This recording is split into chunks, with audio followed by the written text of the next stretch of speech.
विद्यार्थी मित्रों, ये पिक्चर देख के आपको याद आ गया होगा कि आज हम पढ़ने वाले हैं हिंदी स्टैंडर्ड 4 हिंदी, जिसमें आपको बुक निकालनी नई बाल सूरतमाला पार्ट 4। और आपने यही जो चैप्टर था लास्ट टाइम सीखा था, सच्चा बालक। ये जो बालक है वो कौन है? पंडित दीनदयाल उपाध्याय। तो ये चैप्टर में आपको ईमानदार रहने के लिए सीख दी गई है कि आपको जीवन में कुछ भी, अगर आपको धन मिल रहा है तो आपको ये धन नहीं चाहिए, लेकिन आपको सबसे पहले रखना है ईमानदारी, तभी आपका जीवन है वो सार्थक हो पाएगा। तो अब हम इसकी एक्सरसाइज देखते हैं। आपने ये ग्लोसरी है वो अपनी नोटबुक में लिख ली होगी।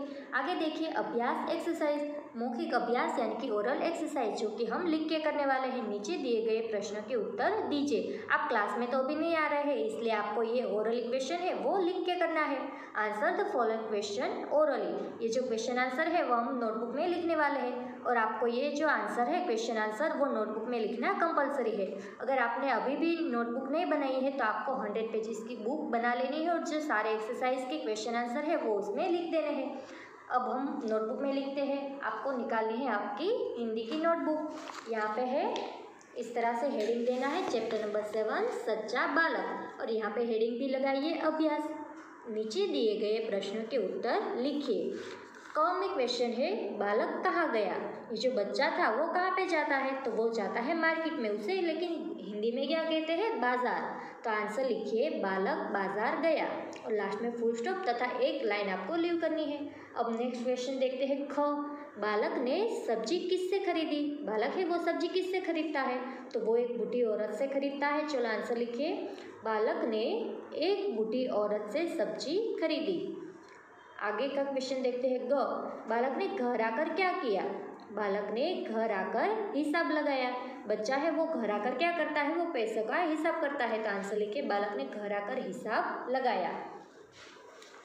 अब हम आगे देखें नेक्स्ट पेज पे, वहाँ पे है लिखित अभ्यास राइटिंग एक्सरसाइज। इसका क्वेश्चन 1 है वो भी आप क्वेश्चन आंसर ही दिए हैं। तो ये जो सारे क्वेश्चन आंसर है यानी कि क्वेश्चन नंबर 1 है वो हम नोटबुक में लिखने वाले हैं। तो अब आपको नेक्स्ट पेज लेना है और वहाँ पे हेडिंग देना है कि लिखित अभ्यास, और क्वेश्चन नंबर 1 नीचे दिए गए प्रश्न के उत्तर लिखिए।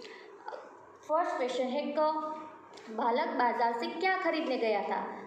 बालक क्या खरीदने जाता है? सब्जी खरीदने के लिए। तो आंसर लिखिए बालक बाजार से सब्जी खरीदने के लिए, सब्जी खरीदने गया था। आपको क्या लिखना है यहाँ पे? बालक बाजार से सब्जी खरीदने गया था। आगे का क्वेश्चन देखते हैं, बालक के पैसों में क्या कमी थी और उसने क्या किया। वो जब हिसाब लगाता है तो उसमें कितने रुपए की कमी थी या तो बढ़ोतरी थी, कितने पैसे थे वो यहाँ पे आपको आंसर लिखना है। तो आंसर लिखिए बालक के पैसों में एक खोटी चवन्नी थी। घर जाकर देखा तो खोटी चवन्नी नहीं थी। वो जब घर जाकर पैसों का हिसाब लगाता है तो खोटी चवन्नी उसमें नहीं थी। बाद में वह बूढ़ी औरत के पास जाता है। देखिए क्वेश्चन में आपको 2 क्वेश्चन किए, एक तो पैसों की क्या कमी थी और उसने क्या किया। तो हमें आंसर लिखना है बालक के पैसों में एक खोटी चवन्नी थी, घर जाकर देखा तो खोटी चवन्नी नहीं थी, बाद में वह बूढ़ी औरत के पास जाता है। आगे का क्वेश्चन देखते हैं ग, बालक ने बूढ़ी औरत से क्या कहा। वो बच्चा जब बूढ़ी औरत के पास जाता है तो वो क्या कहता है। आंसर लिखिए बालक ने बूढ़ी औरत से कहा, बाद में कोमा करना है और यहाँ पे डबल इन्वर्टेड कोमा, उसमें लिखना है बूढ़ी माँ मैंने, और यहाँ पे आपको अवतरण चिन्ह करना है, मैंने भूल से खोटी चवन्नी आपको दे दी है, लो यह खरी चवन्नी ले लो और खोटी चवन्नी मुझे वापस कर दो। और यहाँ पे डबल इन्वर्टेड कोमा है वो कंप्लीट करना है। ख, आगे का क्वेश्चन देखिए, बूढ़ी औरत ने बालक की बात सुनकर क्या किया और क्या कहा। आंसर लिखिए बूढ़ी औरत ने बालक की बात सुनकर बालक को आशीष दी यानी कि आशीर्वाद दिए, और अपनी पैसों की थैली बालक के सामने रखा और कहा कि तू ही अपनी चवन्नी निकाल ले। और यहाँ पे आपको डबल इन्वर्टेड कोमा जो है वो भी कंप्लीट करना है। लास्ट क्वेश्चन है, वह बालक कौन था। यहाँ पे प्रश्न कौन सा है कि ये जो बालक था वो कौन था। तो आपको आंसर लिखना है वह बालक पंडित दीनदयाल उपाध्याय थे। अगर मैं इसको एग्जाम में पूछूं तो मैं आगे क्या दूंगी कि जो सच्चा बालक पाठ है उसमें जो बालक बताया गया वो कौन था, तो आपको आंसर क्या लिखना है, पंडित दीनदयाल उपाध्याय, क्योंकि एग्जाम में तो बहुत सारे चैप्टर होते हैं तो वहाँ पे वह ऐसा पूछा नहीं जा सकता है। तो आपको ये याद रखना है कि सच्चा बालक इस चैप्टर में बालक कौन था, तो आपको नाम कौन सा लिखना है, पंडित दीनदयाल उपाध्याय। अब हम फिर से टेक्स्ट बुक में आते हैं। क्वेश्चन नंबर 2, नीचे लिखे वाक्यों का जवाब हाँ या तो ना में लिखिए।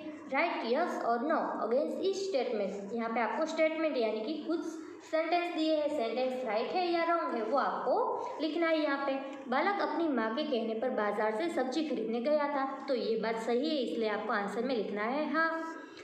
बूढ़ी औरत को खोटी चवन्नी देखकर बालक खुश हुआ, बहुत खुश हुआ। जो बूढ़ी औरत है उसके पास उसने खोटी चवन्नी दे दी, ये जब जानता है बालक तो वो खुश हो जाता है। तो ये सही है कि गलत है, तो ये है गलत आंसर, यानी कि ये स्टेटमेंट है वो रॉन्ग है, इसलिए हमें यहाँ पे ना लिखना है क्योंकि वो दुखी हो जाता है।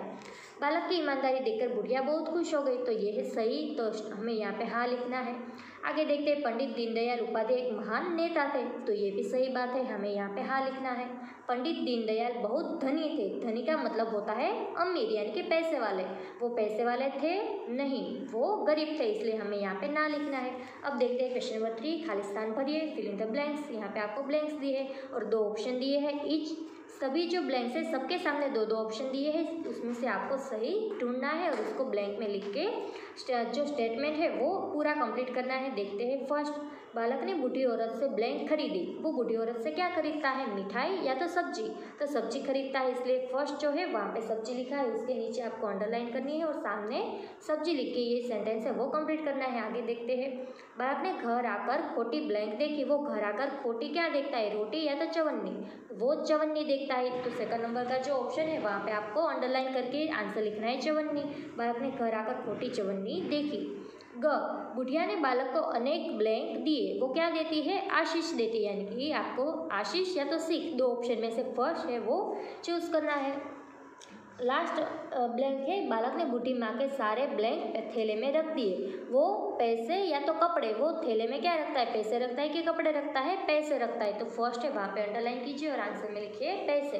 तो बच्चों आपको ये लिखित अभ्यास है यानी कि पेज नंबर 37 और 38 है वो नोटबुक में तथा टेक्स्ट बुक में कंप्लीट करना है। इसके आगे की जो एक्सरसाइज है वो हम नेक्स्ट वीडियो में देखने वाले हैं।